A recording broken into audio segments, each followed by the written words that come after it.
kasoo saaray maanta inkastoo shirkeedii uu aad u dheeraaday laakiin haddana warmutiyeed wanaagsan baa soo saaray warmutiyeedka haddaan idiin akhriyo waxaa weeye warmutiyeedku wuxuu ku socdaa dowladda Soomaaliya iyo koonfurta Soomaaliya ama oo Soomaaliya guud ahaan oo aanay ku jirin afarta Soomaaliyeed ee kale Soomaaliya inta loo yaqaan maanta xisaabtamaysa Muqdisho fadhida تكواد وحوي وإن باشا درات سياسية وحكرتكينا أقوليها كينا سوى الجرأة أيوة عن باريان سياسة القرآن يقص ليس الرباط يسبرسيا سياسة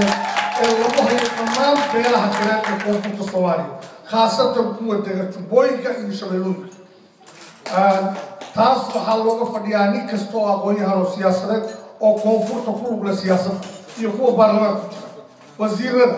رئيس الوزراء كلية كل يقول بطلع يا الباس تقولون والوبا بينا ماشي طلبات وحوي وإن موقف عد أو سياسة لقاطها أرماها كسمايو يجبوي يبكروا أو أي دجان بيلا فربنا أو لقريو أو كأبت الصرف بيلا هدرت يدخل يبلغ أبدا وبدأ يكون الظلم وإن باشا درات تاجرتا أو أي دفاع إن شعبك حق أولى جبوينك أي سمايستان مامور سي عدالة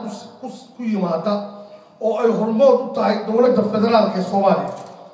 أو أي هو كاملين من دولة الدرسة أي دولة الفدرال كقولي هو كامل يلو تاكا تاجيرس هدي دولة دوسي أي قابسو يقول إلى مامور كردستان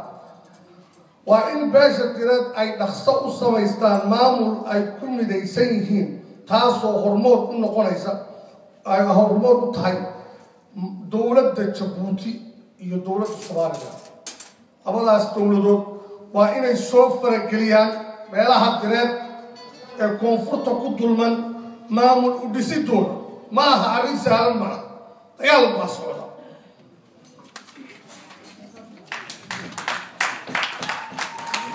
سنات وحوي وإن باشا درات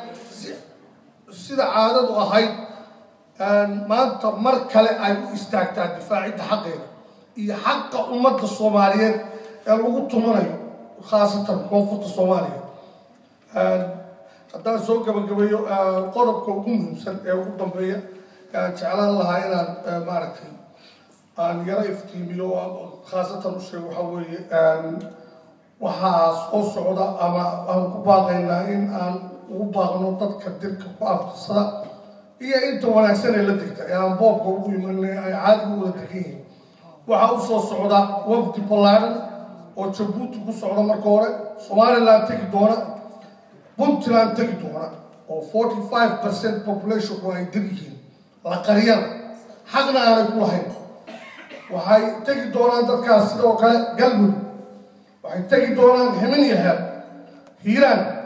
waxay tagi doonaan Shabeellada Dhexe oo ay madal ku badan yahay dirka deegaan waxay tagi doonaan Banaadir oo ah Banaadir waxay tagi doonaan Shabeellaha Hoose oo maanta gacantooda si buuxda ugu jira waxay tagi doonaan Jubbooyinka oo sidoo kale gacantooda ku jira magaalada Kismaayo mooyaane iyo gado oo in yar oo lala dago laga haysto marka waxaan u sheegayaa dhammaan dhalinyarada dhulkaas ku nool inay u diyaar garoobaan hawl adag baa soo socota challenge adag oo aan ogolayn baa jira jiritaanka iyo midnimada degan dadkaas sidii loogu babacdhigi lahaa dulmina la isaga ilaalin lahaa in loo diyaar garoobo asalaamu calaykum waraxmatullaahi wabarakaatuh